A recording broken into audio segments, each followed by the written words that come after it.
एक दिन कालू अपना घर बनाने के लिए दरख्त की टहनी काट रहा होता है। इसी दौरान लालू उड़ता हुआ वहां से गुजरता है।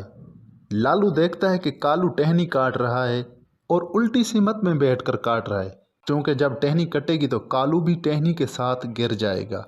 ये देखकर लालू जोर से पुकारता है, अरे भाई, तुम गिर जाओगे। जरा सोच समझ कर और संभल कर टहनी काटो, कहीं जान न गवा बैठो।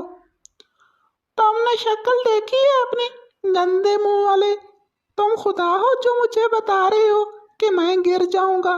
बड़ा आया दरवेश मुझे बताने वाला कि मेरे साथ क्या होने वाला है।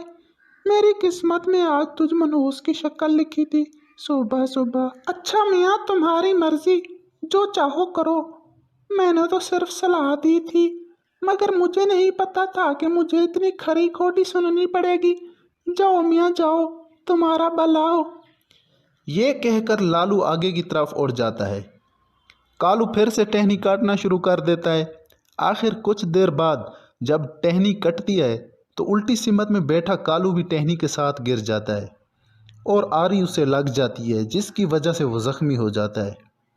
फिर कालू उठकर बैठ जाता है और मन ही मन में ख्याल करता है, अरे कालू, तुम्हें कुछ देर पहले एक पंछी ने कहा था कि तुम गिर जाओगे और तुम मर भी सकते हो, मगर मैंने उसे बहुत बुरा भला कहा।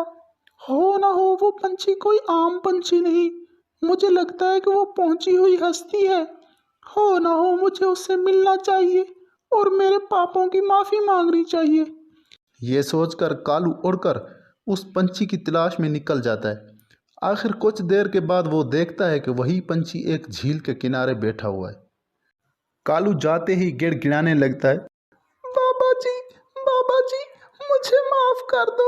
मुझसे बहुत बड़ी गलती हो गई। मैंने अनजाने में आपको बहुत बुरा भला कह दिया, आपको अनाप शनाप बक दिया। आप तो मेरे भक्त हैं, आप तो मेरे लिए फरिश्ता बनकर आए थे, मगर मैं बेवकूफ समझ ही नहीं पाया। वो तो आपका पवित्र दर्शन हो गया जो मैं बच गया, वरना मैं आज इंजाम को पहुंच चुका था। बाबा जी, मुझ पर कृपा करो और मुझे क्षमा कर दो बाबा जी। लालू इस मौके को गनीमत समझता है और सोचता है, अरे लालू, वाह वाह, आज कितनी इज्जत हो रही है तेरी। घर से तो मैं बीवी से छितरोल करवा कर आया हूँ, मगर कुदरत भी कैसे कैसे रंग दिखाती है कि मुझे इतनी इज्जत दिलवा दी। लालू, हो न हो इस मौके से फायदा उठाया जाए। यही सोचते हुए लालू आंखें मूंद कर बोलता है, मूर्ख पंछी, शनि तुम पर मंडला रही है। समय तुझ पर भारी है, गम के साए तुझ पर छा गए हैं, मगर घबराने की कोई जरूरत नहीं।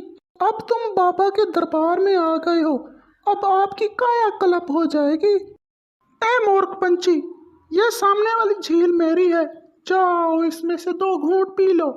शनि भाग जाएगी तुमसे और समय तुम्हारे हक में हो जाएगा।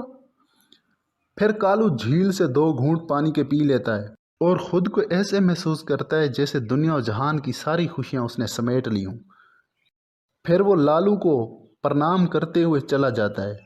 घर जाकर कालू अपनी बीवी को सारी बात सुनाता है और कालू की बीवी अरुणा ये बातें सुनकर इस कदर प्रभावित हो जाती है कि लालू को अपना विधाता समझने लगती है और कालू से कहती है, ओ कालू, कितने वर्ष हो गए हैं हमारे बच्चे नहीं हुए और हमारा घोंसला हमेशा की तरह वीरान है।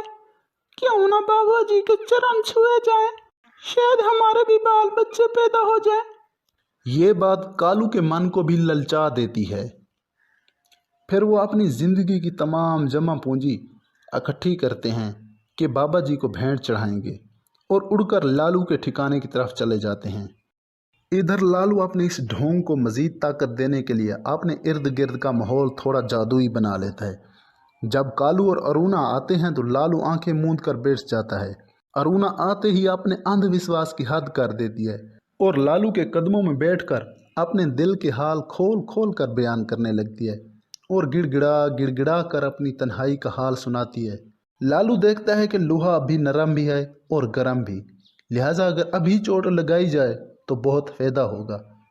लालू एक जड़ी बूटी के बारे में जानता था जिसको खाने से बांझपन दूर हो जाता है और बच्चे पैदा होना शुरू हो जाते हैं। फिर लालू ज़ोर ज़ोर से बोलता है, मूर्ख पंछी, झील के किनारे खड़ी बूटी के 3 पत्ते तोड़कर लाओ और अपनी बीवी को खिलाओ। बाबा की कृपा से आप माता पिता बन जाओगे। जाओ मूर्ख पंछी, जाओ।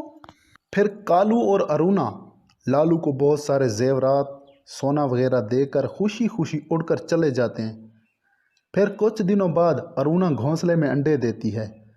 आज कालू के घर में खुशी का समा होता है। फिर अरुणा जिस पशु पंछी से मिलती है लालू के गीत गाती है। लालू का चर्चा होने लगता है। जंगल के तमाम पशु पंछी अपने हालात का रोना लालू से रोते और तरह तरह की भेंट और मिठाइयाँ लालू को देते। अब लालू एक झूठा बाबा बना बैठा था और जंगल के पशु पंछी को लूटना उसी का पेशा बन चुका था। वो रातों रात अमीर होता जाता है और लोगों को खूब लूटता है। बेवकूफ़ पंछी अंधविश्वास की वजह से अपना सब कुछ लालू पर वार देते हैं। लालू मन ही मन में खुश हो जाता है और सोचता है, कहाँ वो लालू जो कुछ अरसा पहले अपनी गुर्बत और काम चोरी की वजह से बीवी से पिट कर आया था, और आज कहाँ ये शाहाना ज़िंदगी, मालो दौलत के अंबार और इतनी इज्जत। वाह लालू वाह, क्या चाल चली। तो दोस्तों, इस कहानी से हमें सीख मिलती है कि हमारे मुआशरे में आज भी ऐसे लोग हैं जो अव्वल तो खुद गलती करते हैं और अपनी कम अक्ली की वजह से अंधविश्वास करके अपना सब कुछ गंवा बैठते हैं।